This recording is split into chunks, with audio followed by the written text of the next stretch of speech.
Migraine छ के साथीहरू है। माइग्रेन हुँदाखेरि चाहिँ माइग्रेनको औषधि त हुने हैन, डक्टरले दिने औषधि लामो समयसम्म खानुपर्ने। अनि प्लस भएन औषधि खाएर पनि नि त्यो हप्तामा महिनामा 4 चोटि दुख्ने माइग्रेन चाहिँ 3 चोटि चाहिँ दुख्ने क्या मलाई चाहिँ है। अब अरूलाई चाहिँ कम्प्लिट निको भएको छ भने मलाई थाहा छैन हैन।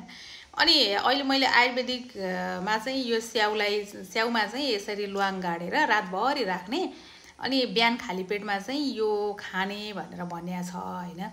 अनि मैले यो चाहिँ गर्छु भनेर अब गर्दैछु। अब यसलाई म खाने सोचमा छु यसरी। यो गर्दाखेरि यो हानिकारक त छैन होला जस्तो लाग्यो मलाई, आयुर्वेदिक हो है। अनि ल्वाङ पनि फाइदाको लागि राम्रो छ, अनि त्यसमाथि भएन स्याउ पनि हेल्थको लागि राम्रै कुरा हो हैन। अनि यो गर्दाखेरि केही राम्रो हुन्छ कि भन्ने लागेर चाहिँ सुरु गर्न आँट्दैछु। यो 40 दिनसम्म चाहिँ खानुपर्छ यसरी भन्नुभएको छ कि उहाँ डक्टरहरूले, यो भिडियोमा नै हेरेको हो मैले। अनि त्यसरी मेरो पनि सुरुवात छ।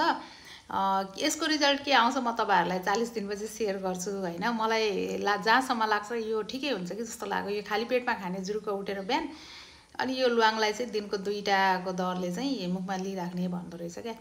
यो ल्वाङ पनि नास चाहिँ नहुने गरी नै यसलाई लिइराख्ने भन्दो रहेछ हैन।